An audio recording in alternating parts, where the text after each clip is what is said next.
Habakuk bin Bet-Sohar, kisah nama dalam Alkitab. Habakuk bin Bet-Sohar. Nama ini mungkin terdengar asing bagi sebagian besar orang, bahkan mereka yang telah lama membaca Alkitab. Namun, di balik nama tersebut tersimpan kisah dan makna yang dapat memperkaya pemahaman kita mengenai perjalanan iman, sejarah, serta pesan-pesan moral dalam kitab suci. Mari kita telusuri lebih dalam mengenai siapa Habakuk bin Bet-Sohar, serta bagaimana kisah dan namanya terkait dengan sejarah dan pesan Alkitab. Habakuk adalah salah satu nabi kecil dalam Alkitab Ibrani dan Perjanjian Lama Kristen. Namanya muncul dalam kitab yang memuat nubuat-nubuat dan doa-doanya, yaitu kitab Habakuk. Bet-Sohar, jika ditafsirkan secara harfiah, dapat berarti rumah cahaya. Dengan demikian,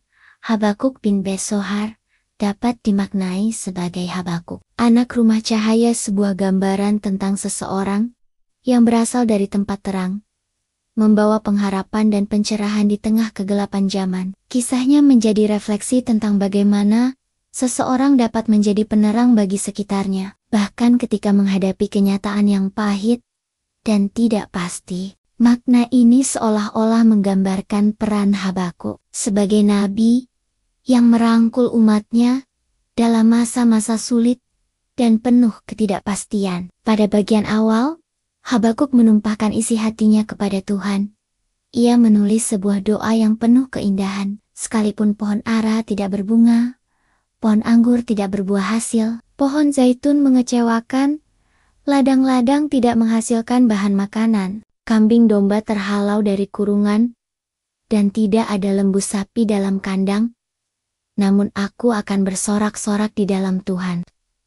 Beria-ria di dalam Allah yang menyelamatkan aku. Dalam beberapa tradisi Yahudi dan Kristen Timur, Habakuk diyakini sebagai nabi yang tidak hanya bernubuat, tetapi juga melakukan perjalanan untuk membantu nabi-nabi lain. Ia digambarkan sebagai anak rumah cahaya yang membawa terang dan pengharapan di tempat paling gelap sekalipun. Nama bukan sekadar penanda identitas, tetapi juga cerminan panggilan, karakter, dan pengalaman iman seseorang. Habakuk menjadi inspirasi bagi setiap orang untuk tetap setia, berdoa dengan jujur, dan percaya pada janji Allah, bahkan ketika hidup terasa gelap dan membingungkan. Salah satu kisah legendaris menyebutkan bahwa Habakuk pernah membawa makanan kepada Daniel yang sedang berada di lubang singa di Babel. Walaupun kisah ini tidak ditemukan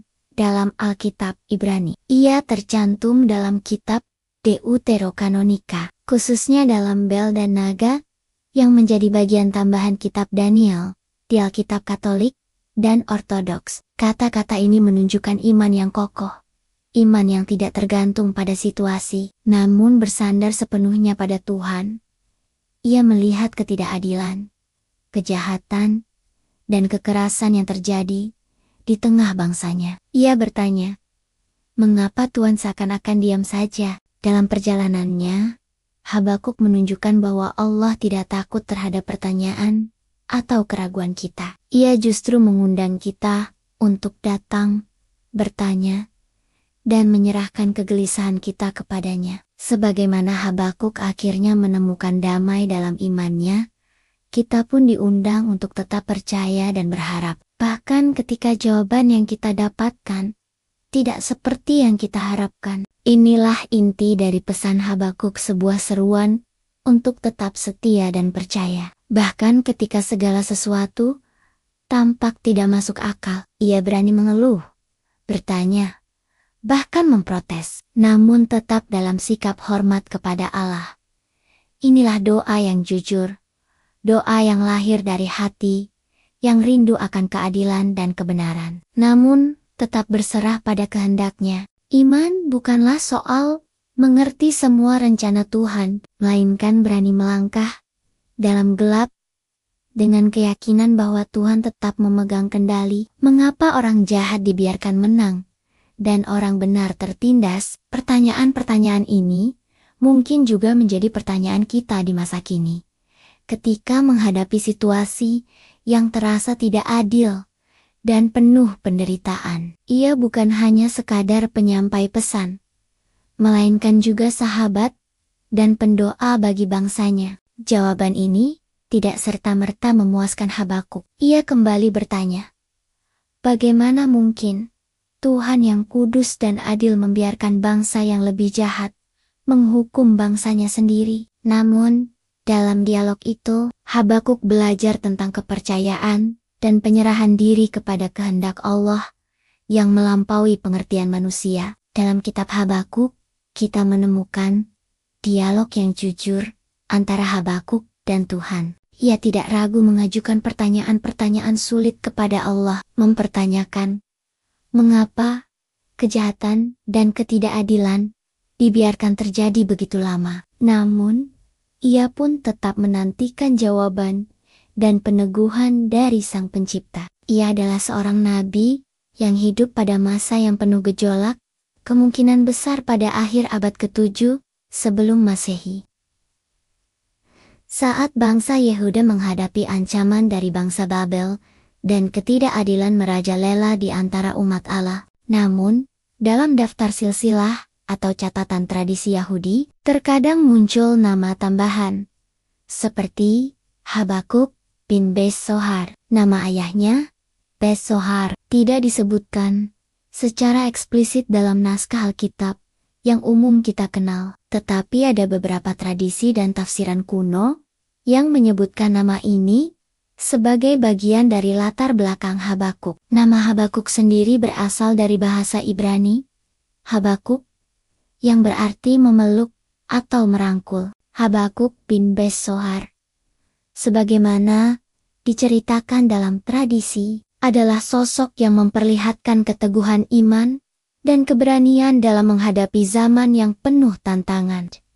Di balik nama bin Bes-Sohar tersimpan pula makna simbolis. Kitab Habakuk terdiri dari 3 pasal yang singkat, namun sangat padat makna. Tuhan pun menjawab Habakuk, dan jawabannya sangat mengejutkan. Tuhan berkata bahwa Ia akan memakai bangsa Babel, bangsa kafir yang kejam, sebagai alat untuk menghukum Yehuda yang telah menyimpang. Di tengah kegelisahan dan keraguannya, Habakuk akhirnya menyadari satu kebenaran utama.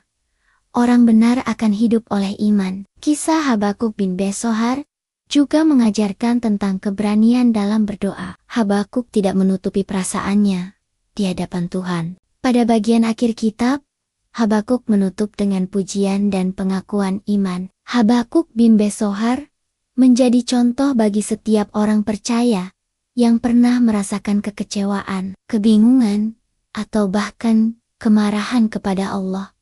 Selain kisah hidup dan pesannya, nama Habakuk juga sering dikaitkan dengan tradisi dan kisah-kisah tambahan di luar teks Alkitab. Kisah ini semakin menegaskan gambaran Habakuk sebagai sosok yang peduli, setia, dan siap menolong sesama hamba Allah, bahkan dalam situasi yang mustahil. Dari kisah dan makna nama Habakuk bin Bes-Sohar, kita belajar bahwa setiap nama dalam Alkitab memiliki cerita dan pesan tersendiri. Semoga kisah Habakuk bin Bes-Sohar menuntun kita untuk tidak pernah menyerah dalam menghadapi kesulitan, dan selalu merangkul iman yang teguh kepada Tuhan, Sang Pencipta terang, yang senantiasa menyertai langkah kita.